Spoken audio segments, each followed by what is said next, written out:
There's a commonly held belief that Albert Einstein once called compounding the greatest mathematical discovery of all time. Compound interest is the eighth wonder of the world. He who understands it earns it, he who doesn't pays it. Compounding, or sometimes referred to as compound interest, is the return on your initial investment plus the return on the interest you've earned previously. It's return on return on return. This happens when you reinvest your earnings from before. See, essentially, it's your money working to get more money for you. In this video, we'll break down why exactly it's so powerful and how investors like you can harness it. Money does not possess me. Money? Or is it money? Somebody gonna have to tell the truth, and I'm gonna tell it. Hey y'all, my name's Herman Pessa. If we haven't met before, welcome. I'm a financial planner, but just like you, I'm on a journey to building wealth and financial independence. And my mission is simple. It's to help you build your wealth so that you can live a life of meaning and one that is full of joy. So I post weekly videos about personal finance where I break down money lessons I really wish we all learned in school. So if you're serious about building wealth, consider subscribing and be sure to hit that bell so you never miss an episode. It can be messy to understand this, so first we need to lay the groundwork and let's talk about simple interest. But before we even get to that, let's just talk about interest for a second, all right? Interest is rent on money. When you get a loan as a borrower, you're renting someone else's cash. Now, as a saver, when you put money in the bank, they're renting it out to other people. They charge rent as a percentage of loans, and they use that to pay you interest on your savings account. Maybe they charge 7 or 8%, and they give you the 1% that you're gonna get for your high interest savings account. Yeah.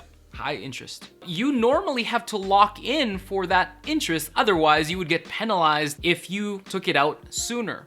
If you stayed after a few years, they'd return your capital or your principal. Think of it as leasing an apartment and putting it on Airbnb. You don't own the place, but you're collecting the rent. Sometimes you even rent your own money. This is what happens when you have a savings account, but you also have high interest debt with the same institution. Anyone want to start a bank now?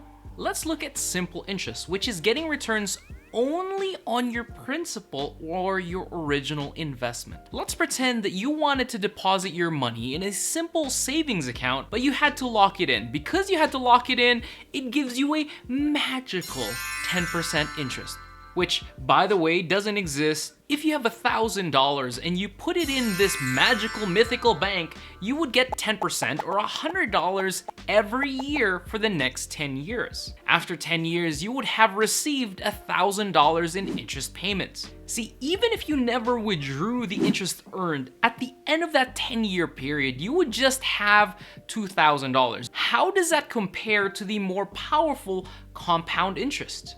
Let's say you took another $1,000 and invested it in an asset which has a compounding return of 10% every year. At the end of that 10-year period, you'd have $1,593.74 in growth on top of your original investment. That's almost $600 more than simple interest. And if you don't care about the $600, you're probably not a subscriber. So if you do care, make sure you smash that like button, because I got more things that you would really care about. See, if the two accounts were compared over 20 years, the savings account would have received another $1,000 in interest, bringing the total balance to $3,000. While if it was compounded, you would have $6,727.50. Whoa, okay, let's rewind. How did that happen? Let's look at the math. With compound growth, you're getting returns on your total account balance, which is your initial investment plus previous interest earned. Multiply that by the interest rate or the growth rate. The first year gives us the same interest or the same return. However, in year 2, you're now calculating a 10% return on the $1,000 principal plus the first $100 from year one. So 1,100 times 10% gives you a total return of $110 for year two. In year three, that $110 is now added to the $1,100 balance from last year times 10% gives you $121 in return in year three. Adding that in year four, you now have a total of $133 in interest. And in year five, that 133 is again added to your balance and multiplying it by 10%, giving you an additional interest or an additional growth of $146.41 in year 5. At year 10, your balance is now $2,593.74. At year 20, your balance is now at $6,727.49. At year 30, it is going to be $17,449. While if you go back and compare that to the simple interest account, you would have $4,000. So which would you rather have? If you chose compounding, we have so much in common, which probably means you would also enjoy liking my YouTube video.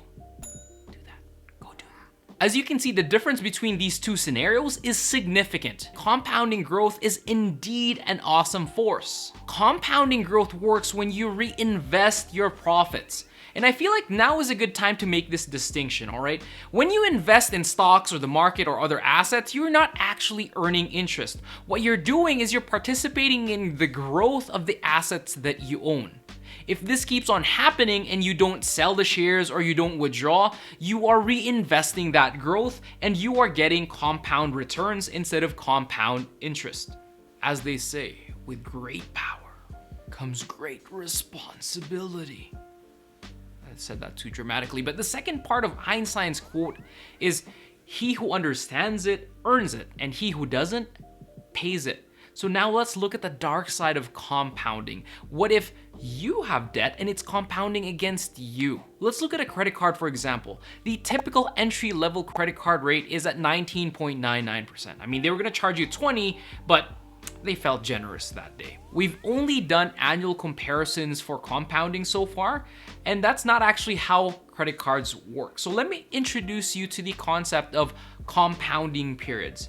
Essentially, how often interest is calculated or charged for you or against you. With a credit card, it's compounding daily. So that 19.99% that's posted, you actually end up paying closer to 22.12%. That happens because interest on your credit card is not calculated annually, it's done daily.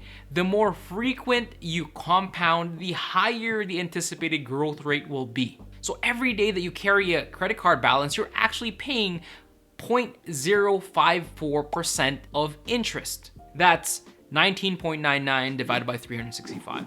Imagine if you had a $10,000 credit card balance and you didn't pay anything for the next year. You'll owe $12,212 the year after, and you'll probably have a lower credit score. This example shows you the power of compounding frequency. The more compounding periods you have, the more powerful compounding can become. This also shows you why paying credit cards off first should probably be a priority for most people.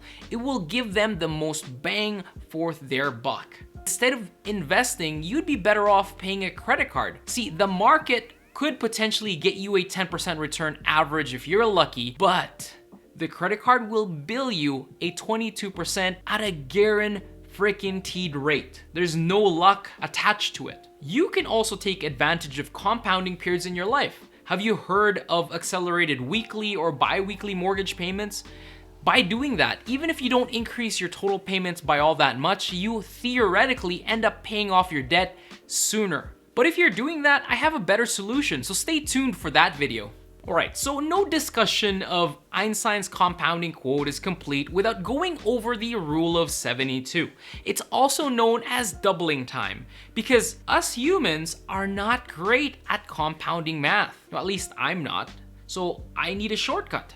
When you take the number 72 and you divide it by the interest rate or the growth rate that you have, it gives you an idea of how long it would take for your investment or your debt to double if you never ever touch it. See, if you have a savings account that gave you a high interest rate of 1%, you would have to wait 72 years before your money was to double. While if you had an investment returning 10% every year, it would only take you 7.2 years to double your money.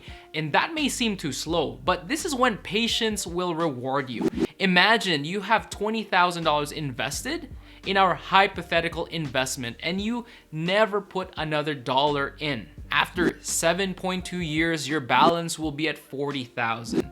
In 14.4 years, you'll have 80. In 21.6 years, you'd have 160. In 28.6 years, you'd have 320,000. And at 36 years, you'd have $640,000 in your investment balance. This rule of 72 won't get you to the decimal point, but it's the easiest way to grasp compounding. To make it more accurate, you could sub it out with 71 for annual compounding. You can even use 114 to figure out how long it takes to triple your money, or 144 if you wanted to 4x your money. I know what you're thinking. That's boring, too slow. I wanted to get rich like yesterday.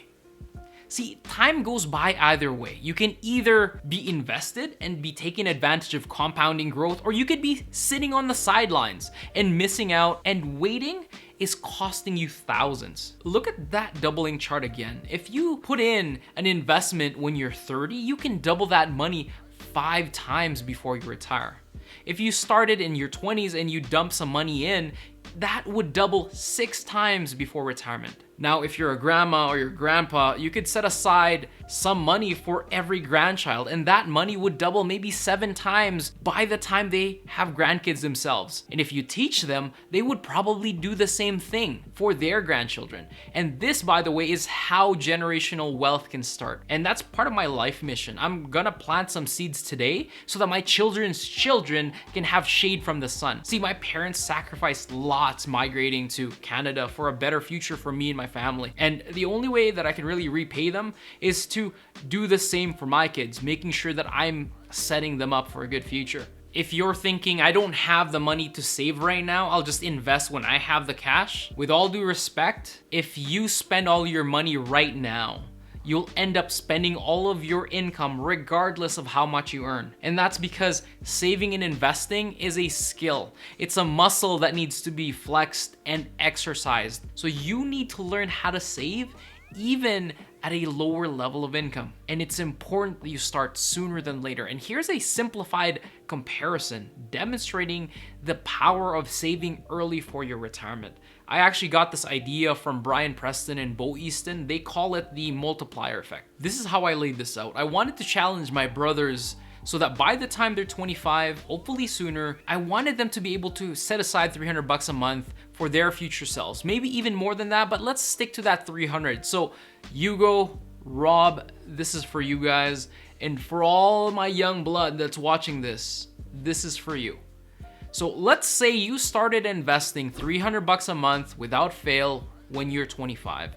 Your total contributions, the total money that you actually set aside, would end up at $144,000 by the time you reach 65 years old. That's 40 years of investing and compounding. Even if you only got a 7% annual return on your investment, it would rack up to be $785,444.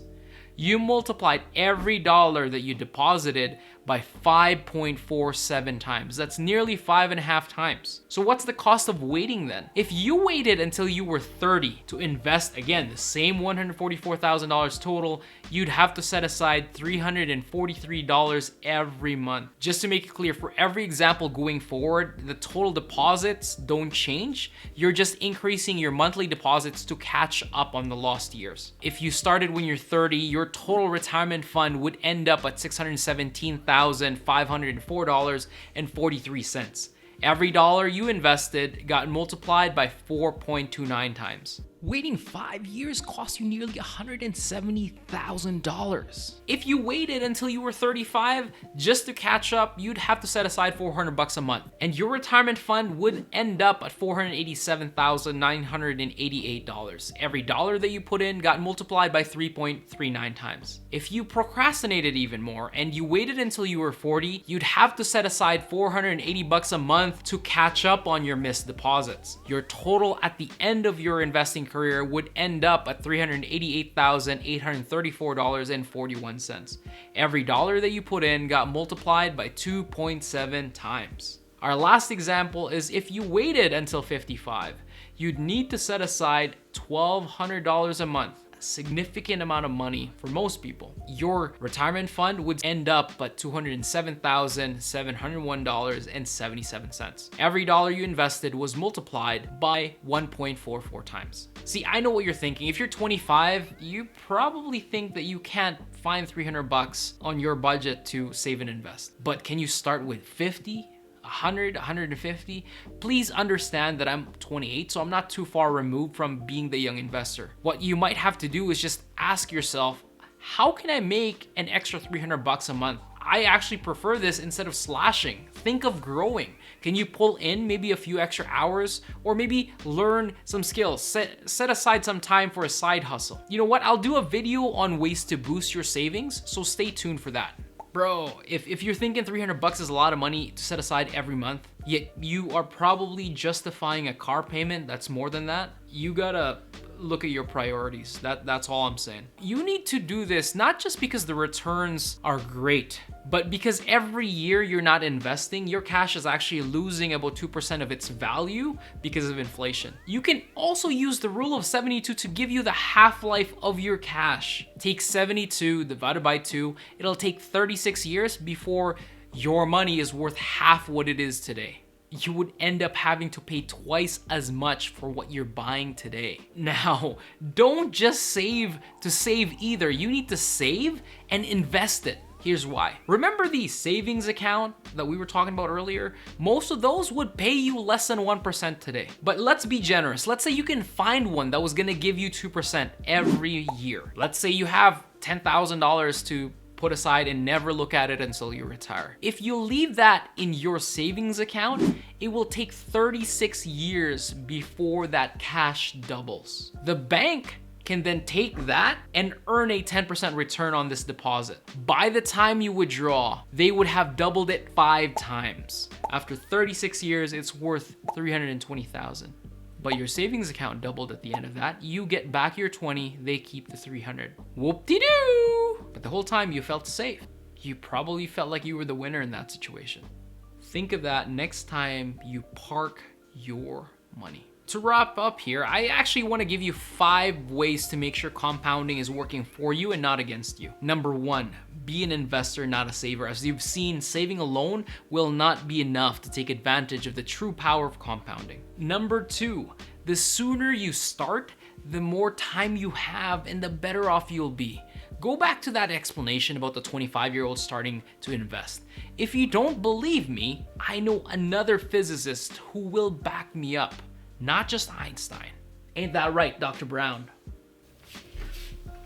Great Scott. He's right, you know. If you don't save and you don't invest, you won't have enough money to save the future.